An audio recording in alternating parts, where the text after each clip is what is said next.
Alright mga kapatid, balitang West Philippine Sea. Muli tayo mga tol. No? Naniniwala ang Philippine Coast Guard na yung ginagawang pag-deploy ng China ng napakarami nilang barko no, dito sa West Philippine Sea, ginagawa lang nilang normal o nino-normalize nila yung kanilang presensya para ipakita no, na mas dominante sila.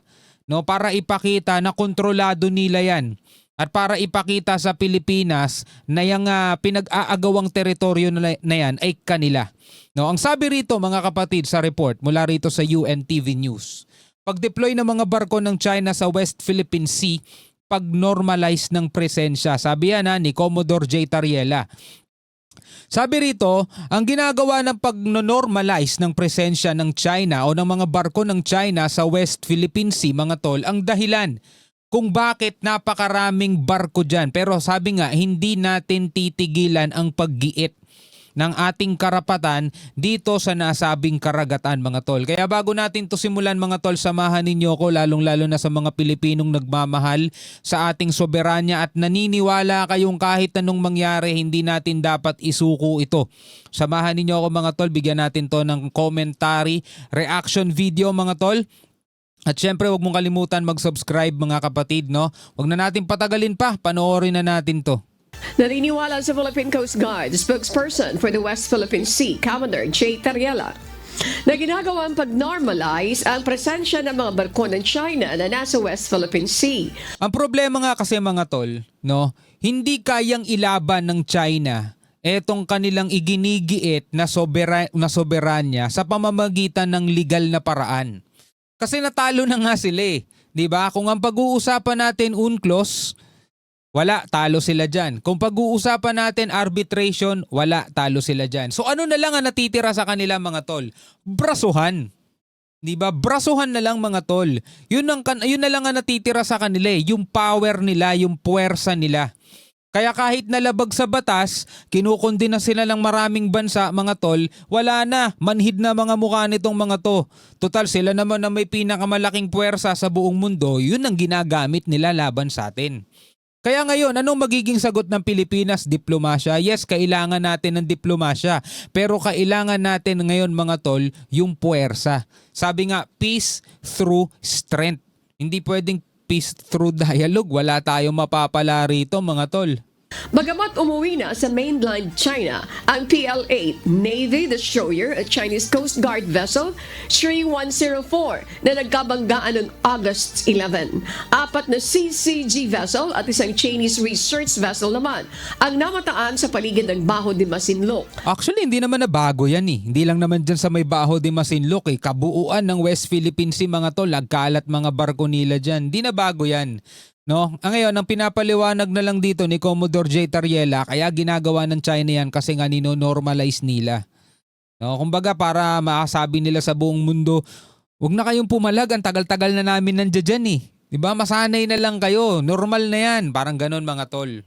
Sa isang pahayag ni Senior Colonel Jian Bin, spokesperson ng Chinese Ministry of National Defense, sinabi nito na nalabag umano ng Pilipinas ang soberenya, karapatan at inilagay sa matinding panganib ang Chinese personnel at pagpapahina sa kapayapaan sa South China Sea. Ito pinakamalaking problema na kinakaharap natin mga tol. Ano yon? Ang China mga tol naniniwala na sa sarili nilang kasinungalingan. Naku, ang hirap nun mga tol. Ang laking problema natin yan. Sobrang laki mga tol ng problema natin kasi naniniwala na sila sa sarili nilang kasinungalingan. Pero mo, sabi rito ni Senior Colonel Jiang Bin, no? Isa-isahin natin mga tol, elaborate natin. Such acts severely violated China's sovereignty. Alam nila sa sarili nila mga tol na kung ang pag-uusapan legal, international law, hindi nila soberanya yan.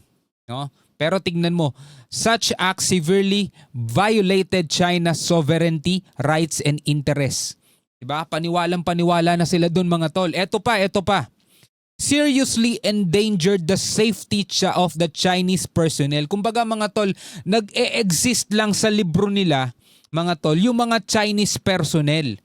Pero yung mga Filipino fishermen, Filipino Coast Guard, Filipino crew, Parang baliwala sa kanila yun mga tol. Kasi tignan mo seriously endangered the safety of the Chinese personnel. Pero wala yan mga tol whenever na binabangga nila tayo. Wala yan kapag wina-water cannon nila tayo. 'Di ba? Pag nagpapalipad sila ng flare, nagpapakawala sila ng flare doon sa mga jet fighter nila. Hinaharas nila yung mga eroplano natin. Hindi nila iniisip yung seriously endangered the safety of Filipino personnel and seriously undermine peace and stability. 'Di ba? Wala sa libro nila 'yon mga tol. 'Di ba? 'Yun ang problema natin eh. Kasi para sa kanila mga tol, Chinese lang ang may karapatan dito sa daigdig. Parang ganun ang lumalabas. Kasi biruin mo, silang dalawa na ngayon nagkabanggaan, sarili nilang barko. Tapos tayo pa rin daw ang naglalagay sa kapahamakan o nag-e-endanger ng mga Chinese personnel nila. Samantalang yung pagwa-water cannon pa lang nila sa atin, mga tol, nilalagay na nila sa kapahamakan yung mga Coast Guard natin. 'Di ba? Kaya ito problema natin mga tol. Problema natin, sira ulo na tong mga to. Yun ang problema natin. No? Tuloy natin to. Well, the main objective of the Chinese government, in deploying their China Coast Guard vessels in different parts of Luzon is actually to normalize their presence. Yun daw ang main objective ng gobyerno ng China o yung CCP para in-normalize. And also to operationalize their 9, now 10 dash line. So, hindi sila nag-overlap pa. What they're actually doing is they are normalizing their presence because it falls within their illegal claim. Diba? Yun ang problema natin mga tol. Diba? Naniniwala na sila sa sarili nilang kalokohan at kasinungalingan. Diba? Matindi nun mga tol, kahit na may international law, meron ng hatol ang korte, meron ng UNCLOS 1982. Eto masama nakapirma sila doon sa kasunduan na yun. Convention yun mga tol eh. Diba? UNCLOS, United Nations Convention on the Law of the Sea, batas sa karagatan. Diba? Kapag tayo mga kapatid, pinapalayas natin sila o itinataboy natin sila sa karagatan, anong sinasabi nila sa atin? Pilipinas, layo-layo yung barko nyo, sumunod kayo sa rules. Anong rules yung sinasabi nila?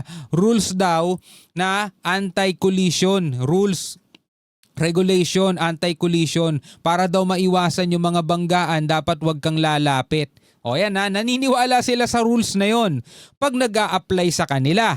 Pero kapag sila yung humahabol sa Pilipinas, 'di ba? Walang rules diyan, pucha. Dinidikitan pa nga tayo, talagang sinasadya nilang gitgitin tayo, mga tol eh. 'Di ba? Ganun din yung balak nila nitong nakaraan, nitong August 11, 'di ba? At sa sobrang kapangahasan nila, mga tol, doon sa rules na baliwala sa kanila, sila mismo nagkabanggaan. O 'di ba? Sila yung nagkaroon ng collision.